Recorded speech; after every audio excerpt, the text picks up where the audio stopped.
So we're back, New Leader Workshop. I'm excited for this episode. We did one with my dad a while ago, author David Espy, but now you have your new book coming out about the Oregon Latino Basketball Tournament, and who better than Victor Alvarado, the founder of the Latino Basketball Tournament, absolutely, here with us to talk a little bit about the story itself, how it got started and how it evolved, but then also talk about your process with the book and your sixth book, right?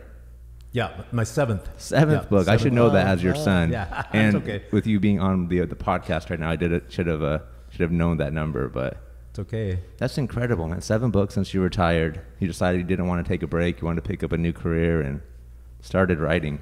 Yeah, that was just my passion, you know. And when I write books, I mostly focus on nonfiction, though I have written a couple of realism fiction books. But I like the true stories, and anytime I write something, it has to be a passion of mine. And the Oregon Latino Basketball Tournament was definitely a passion of mine because I actually played in the very first one in 1986. And I met Victor in 1977 when he first came from Texas to Oregon, my whole family. Was I there as a 4-year-old for the first one? Did I stay home with mom? You probably stayed home, yeah. Okay. Yeah. Man, that's exciting. You're there for the first tournament. Yeah. And I'll say with your books, they're getting better every single time. You can tell you're improving your craft. You're investing a ton. Yeah. And I feel like you're finding your lane right now with the nonfiction. Yes, I love that. I love the true stories, the resilient stories, you know, and mostly having to do with a certain sport. And so the Latino tournament was right in my alley. I mean, I love basketball. It's my favorite sport. And I met so many Latinos from Woodburn when I came from Oregon. And it was like we always got together at St. Luke's or the Settlemyre Park was the grouping where everybody played a lot of good ball, good competition.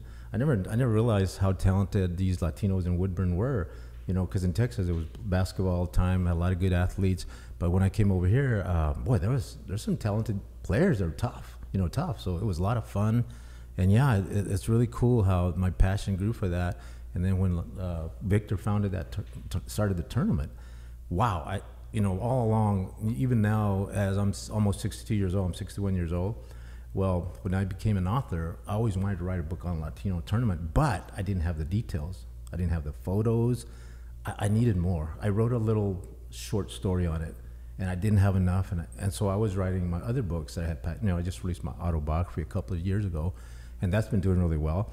But while I was writing my autobiography, I thought about the Latino tournament and, the fun times, how it brought the community together, relationships were built, the culture, the heritage. It was almost like a cultural festival using basketball to bring Latinos together. And not just Latino, because a lot of non-Latino would show up and see how the culture was, especially the food. The food was amazing. The hospitality nice. But anyway, so yeah, and that was my passion that really inspired me to write this. And once I got Victor, I interviewed Victor. I came over to the house with his wife, Lupe, and we talked all morning, and I had the recorder on.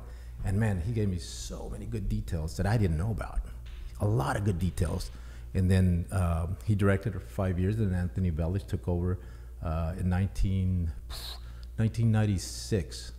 And then he blew it up to like. Okay, so let's talk about the foundation a little bit. So Victor, tell me a little bit about the inspiration behind the tournament, how it got started, and like what are the roadblocks you had to overcome to make this happen? Okay, that's not an easy task, putting something like this together where you're getting, a bunch of teams, you're looking for sponsors, there's costs involved. So yeah, tell me about the starting. How did it get started? Well, that's true, and we kind of just worked through it to make it grow. But first of all, I wanted to congratulate David for this new publishing. Thank you. And I know I read at least one or two of your books, and so anyway, I want to congratulate you on your effort and your passion that you have for writing and for expressing how you feel and what you see in society and and your experiences, and so it's really good. So the Latino tournament, and of course, this man here and you guys were a part of that story. I mentioned a little bit earlier, and just informally, that I never played basketball until I came to Oregon. To be honest with you, well, actually, I played one time in California barefoot. Okay. Finally realized you need shoes for. It helps. Yeah, it helps. But I just came to Oregon, and I would play in pickup games, and got to know. I had made friends and got to know people. We played impromptu pickup games, and so that kind of went on. I had my family by that time, and this was in the mid '70s. We came back to Oregon from California in '74, I think, and I started school over at Chemeketa. But anyways, as far as the basketball, I started to play more and more, and started to make friends, and that's probably the main thing, is that it was fun. It was fun to meet people, and so that kind of informally just kind of carried forward for a few years, and then we got involved in getting a team together, and that first team we had was called Lumbre, which means fire, and in English, translated. Yeah. And so, but the members of that team are some of the same members that played, and then their kids played down the road for the Latino tournament. But that Lumbre team got together, raised funds, and went to several tournaments, and including Seattle, and we went to one in Moses Lake, Quincy, Washington. Yeah, and this was before the Latino tournament. But, yeah, I'm just giving a little background, and I won't get, there's a lot of it, but I won't get into all the details. But so I was fascinated, especially with the Seattle tournament, because they had that at the University of Washington. And they had there was a professor that was one of the leaders there, organizers, and then I think another one was also, I think, an instructor at the university. So I was really impressed with, their level. I mean, their level of passion and involvement, and they had nice facilities and good competition. David played there, so you can vouch for that, right? I mean, so one year we played and we came back, and I don't think we won that year, but I thought to myself, and I got to start talking to some of the guys that I played ball with, and then some of them that were on that team. And I said, you know what? I don't wonder.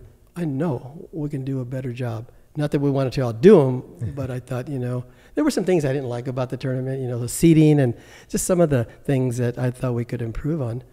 And that's kind of how it got started. So had you organized things in the past, or was this your first endeavor of putting something together? Actually, as far as sports, athletics, yes. Just in general, I guess I'd be curious. Yeah, no. I was in that meantime, during that time period, I was on the City of Woodburn Parks Board. I was on their planning commission, planning committee, and so I was involved in that was already, those were organizations already in place, but I kind of got a feel for how that dynamic worked, and so I was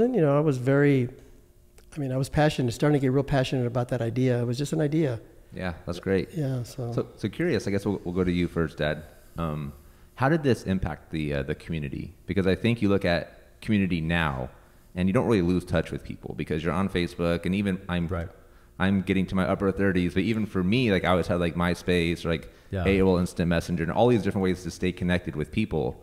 But at that time, of course, it wasn't a thing. So how did something like this, brought people together every year, impact the community? Yeah, actually, it was just by telephone, by word of mouth. There's a group of Latinos that used to play together a lot of basketball, just out in the streets, parks, wherever. And we just got to know each other. We'd call each other up. We'd show up at certain times. For instance, the St. Luke's gym in Woodburn. Everybody knew what day to show up.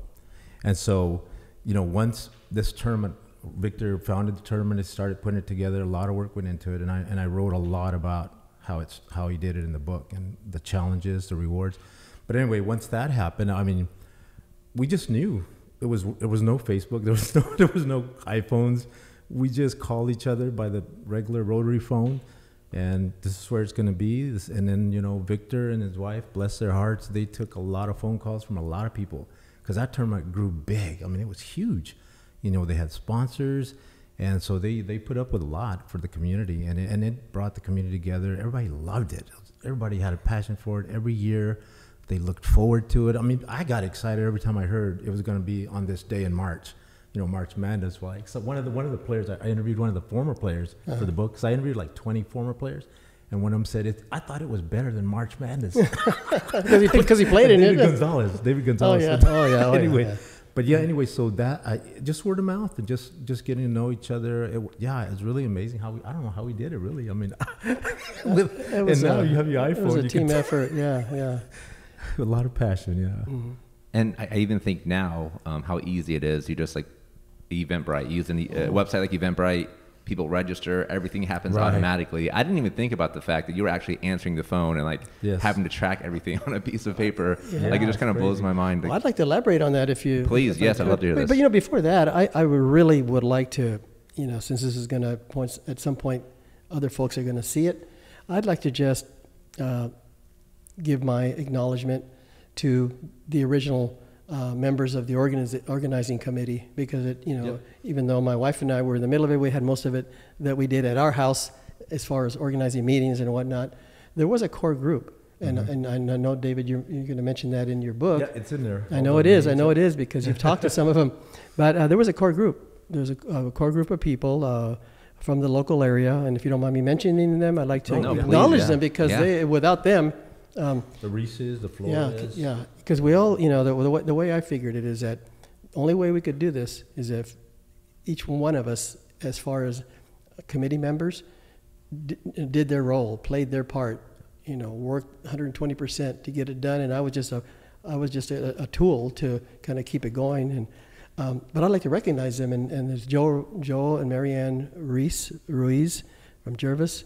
There's Mario and Teresa Sisto from Woodburn, and you may have heard some of these names over time. And then George and Berta Ortiz from Mount Angel. They still live in Mount Angel. Wow. And Pancho Reese, and may he rest in peace. He's no longer with us, but they were all integral parts to when it first started. To our effort. Yeah. So I'd like to acknowledge that. But back to your question, I lost a little bit of off track a little bit, but your question, or just about organizing it. Like now we think of organizing an event. You put a website, people register. It kind of does all the work for you. But I was going to elaborate on that. Yeah. And David, I know you can speak on some of this, but our this tournament went from I'd say the medieval stage to the 20th century to the 21st century, just the way it developed. But each of those phases, and they were all necessary phases. Part of it was because of technology, the change of society and how everything worked, and that was all reflected in the effort. Because as time went on, there were board members that came on board, volunteers that came on board. There were tech folks that brought computers into the play. They because when we first started, the program, everything was done by hand. Manually. All of the brackets, the drawings, all of the brochures, everything was done by hand. And then we moved on to where later on where it just changed. Yeah. It just changed, and we tried to keep up with it.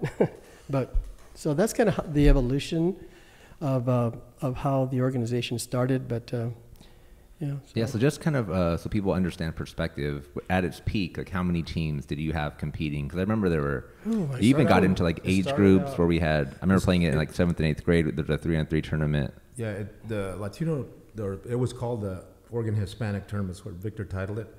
It started out with 10 teams, and the first year, and then after that year, then it grew to, I think, 16 teams, and then it just kept growing because every year it just gained so much popularity. And we're not talking about just the Northwest. We're talking about all the way to Texas and Mexico. Teams were flying, teams were driving buses and their vans or whatever, like from California, Idaho, Washington.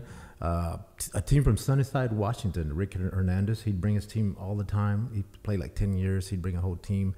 So, yeah, it really grew.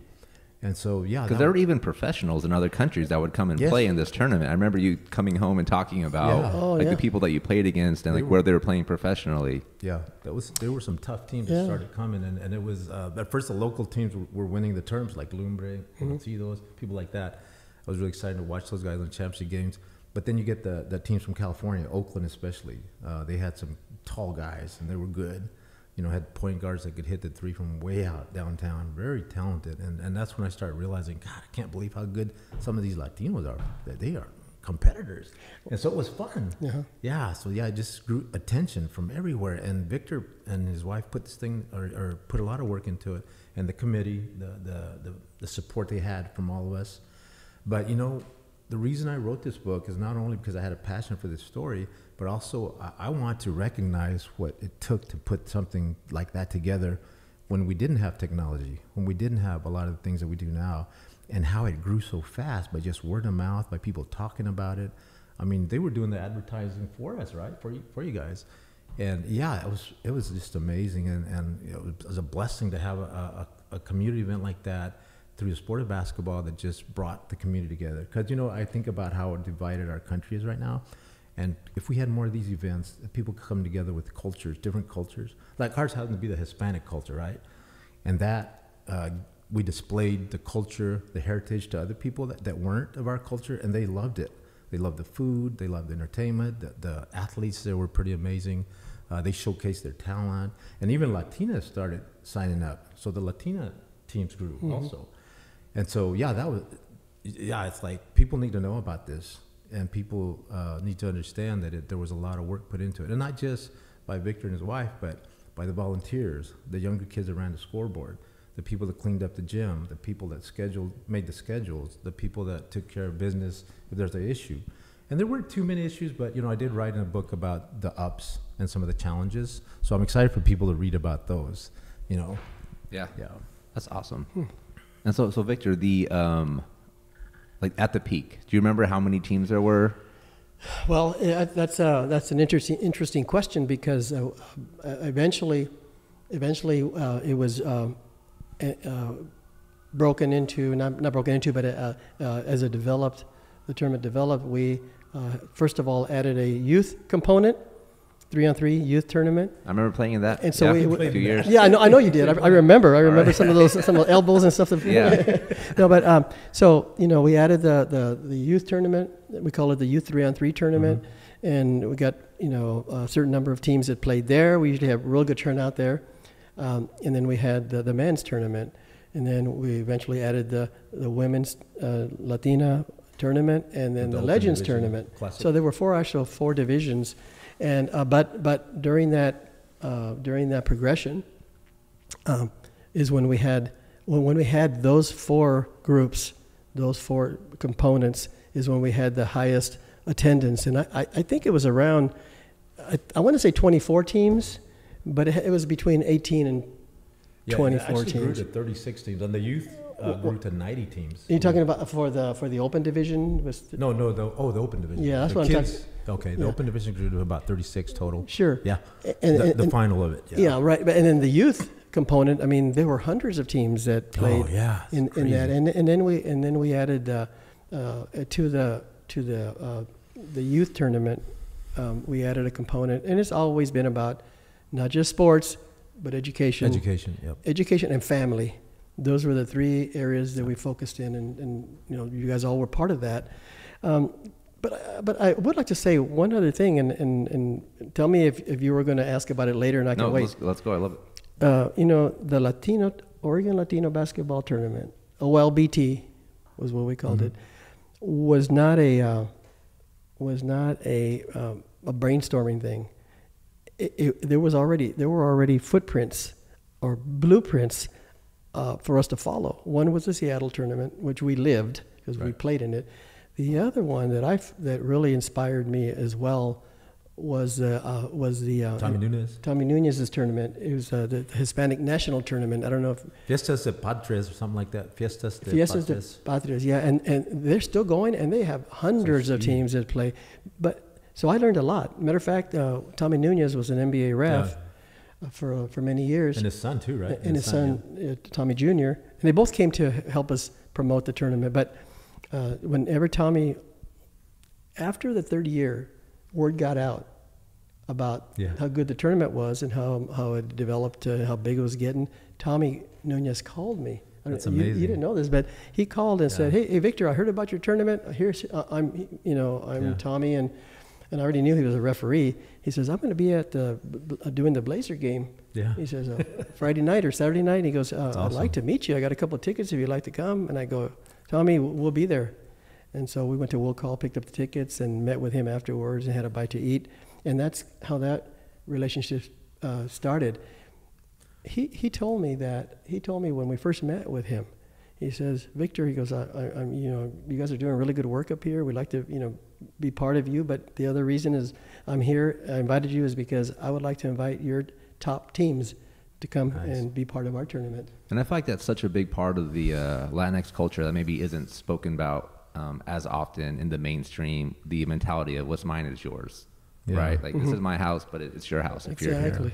And I feel like this tournament just did such a good job of displaying that. And I mean, this story especially, where somebody's kind of proactively reaching out and saying, "Hey, I have something that can benefit you. I have a way I can help," and just making especially that phone somebody call. that big, that magnitude by NBA ref. That's cool. Wow. Yeah, absolutely. Yes, and kind of over the years, I started to learn more and more about the subculture. There's always been the basketball culture, right? Yeah. I mean, ever since the peach basket. but in Oregon, there wasn't really. There was an informal subculture. I'll just call it subculture. No, yeah, that's perfect. Because we were, Right. there were a lot of the athletes that played in our tournaments. There were not a lot, but there were some of those players that played on high school teams and some college I teams. was one of them. But there weren't many. Right. There weren't a lot of opportunities to display your talents in a competitive situation, Correct. a competitive environment. Besides high school and then college, and the few players that did that were lucky, and they were fortunate. But I started to find out from Tommy especially that there are big tournaments in Chicago, Kansas City, and other areas like that, El Paso, and I didn't even know there were Latino people living in those areas. I thought, Kansas City? Yeah, and it'd be interesting crazy. to even just think about the kids, right? Like people that are my age that ended up playing in high school and college because there was this tournament where a lot of people that maybe didn't have exposure to the sport of basketball or didn't have like a competitive outlet or something to motivate them to want to get better. And then, I mean, the ripple effects just kind of carry forward. 'Cause now I have kids that are playing basketball. You know what I mean? Sure. Yeah. Sure. Can I add a little bit on that? Please, yeah. Yeah. When I was writing this book, I was reaching out to a lot of former athletes. It was one of my challenges, actually, reaching out to the former Latino players on the tournament. But I started learning how this tournament had introduced to them not only education, but also that they could become something by developing their skill sets. And this tournament allowed them to develop their skill sets. And a lot of these guys that played in this Latino tournament way back went on to play college, and like Matt and you guys went on to play college. You got educated. Like me and Victor, we went to college, got educated. We were setting an example for those younger generation Latinos in that tournament to get into college. You can do it through sport, you can do it through basketball or anything you want. And so that was so big about this tournament. You're right, it did trickle effect because some people might know who Roland Contreras is. He has a quote in there. I interviewed him, and he said that it's really funny that the first 3-on-3 tournament he played at the Latino tournament in Woodburn, he had a group of guys that played with him, and he has stuck with those guys all his life. He said he just recently attended some of their, the kid, one of them had a little baby that was born. He was there for the birthday of him. And they also all were referees now. They're all refereeing.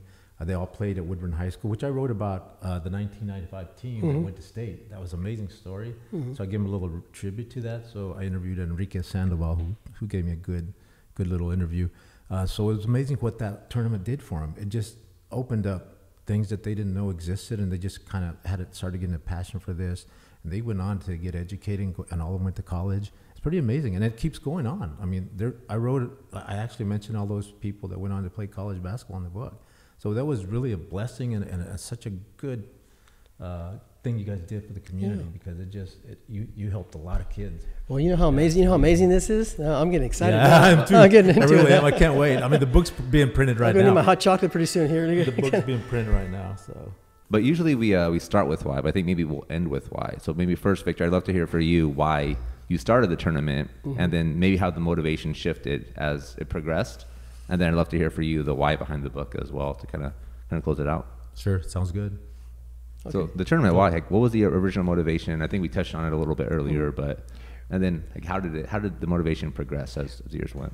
Well, the motivation for me, really the primary reason that my wife and I, working as one, because we had many discussions about moving forward, because it takes a lot of time. We already were prepared, and we decided that we were willing to do it. But one of the main motivators for me is the fact that I believed in my own heart and in my mind that there was a certain number of athletes, Latino athletes, Hispanic athletes, that were not getting, I felt like they weren't getting, because of what I'd heard and just in conversations. We're always talking about basketball all the time, and about the opportunities they may not have had. Because in high school, like if you have a coach that doesn't like you, then you don't really have a chance to exactly play, right? Or if you feel that coach doesn't like you, right? So right, yeah. So that's kind of what I'm getting to, is that I'd hear about this and that, and I thought, what better way to maybe help give them some exposure than having them play in a tournament, a competitive tournament, as competitive as we could make it. Right. And when we started, it was like locally, but then that grew and we got more and more and more competitive as people heard about it, and from all over the country they'd come, and so that was one of the primary motivators was that. And then I really had a passion for basketball in general, and really wanted to see if it could really happen. I wanted to see if our group could make this really, really happen. And fortunately, thankfully, it did, and it's still going on. Absolutely. And I think that's got to be such a special feeling, something that you started, has kind of passed on through generations, and is still operating. It was so hard to retire. I bet. I had many sleepless nights. But we made the decision, my wife and I, because of our family and the length of time we had done it. And we just thought it's time for, younger minds passions to deal with the tournament and plan for future tournaments. Right. But it was hard. It really was. Because even though it's a weekend, it was a weekend tournament, correct? Yeah.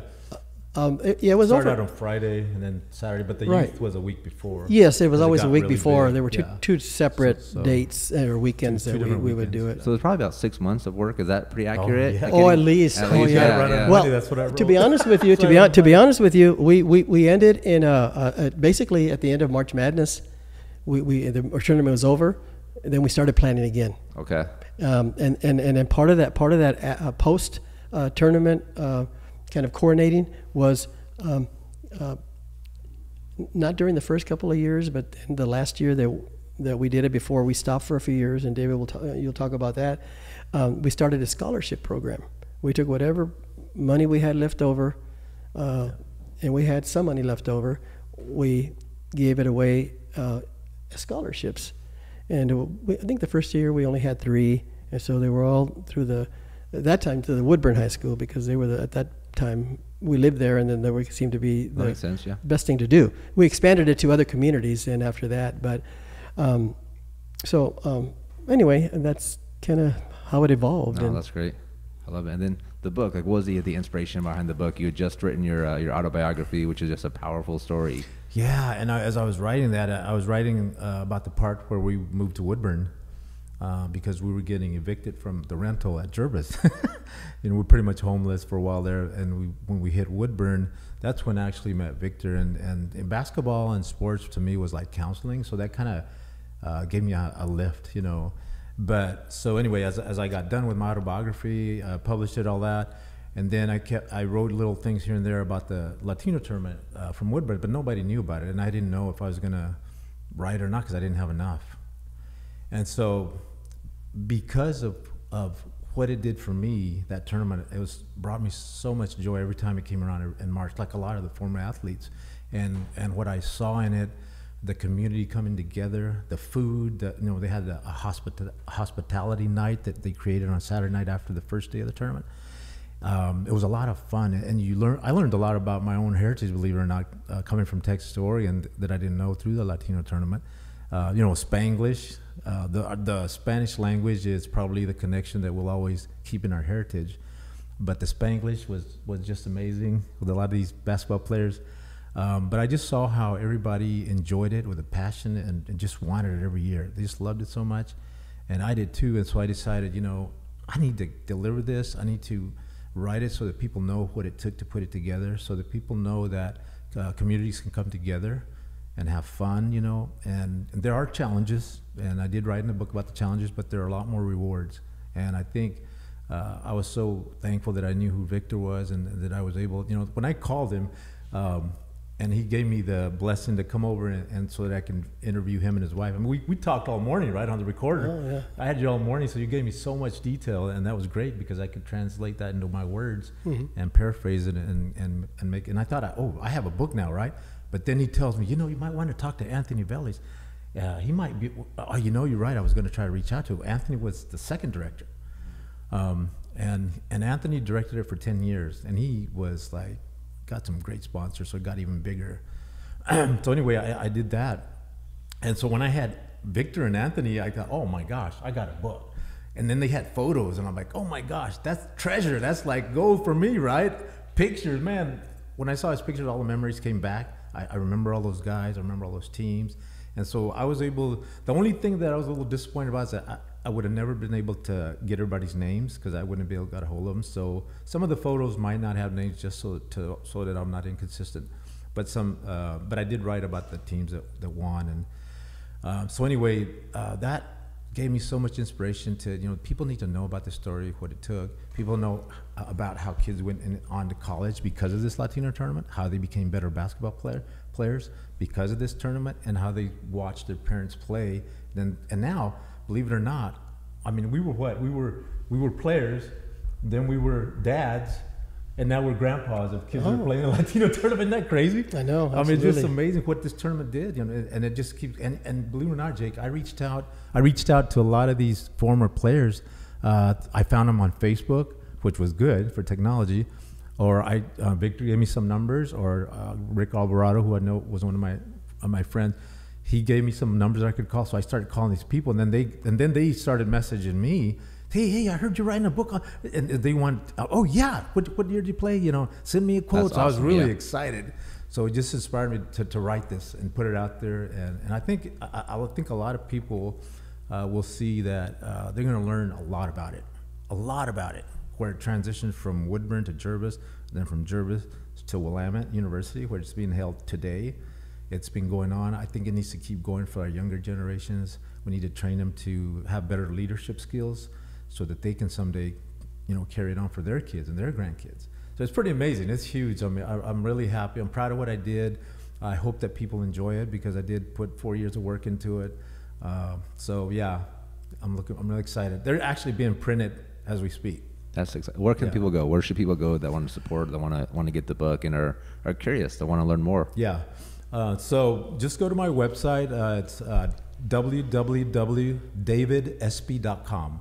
DAVIDESPI.com. And we'll include the link in the show notes as well on the podcast. And then also, right now it's November 5th. So you can pre-order now from my website.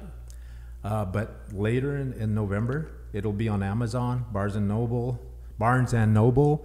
It will be on any retailer. You could order from any retailer, but that's later in November. But if you want one, you can pre-order it now. I can autograph it for them. You go to the davidsp.com. You get the signed copy that way. You might as well. There you go. That's what I did. Yeah. Well, I went direct to the, direct to the source here. You got the connect. Yeah, it's really cool. So hopefully, like I said, Victor gave me a really good interview. Anthony Veliz, great interview, so much detail.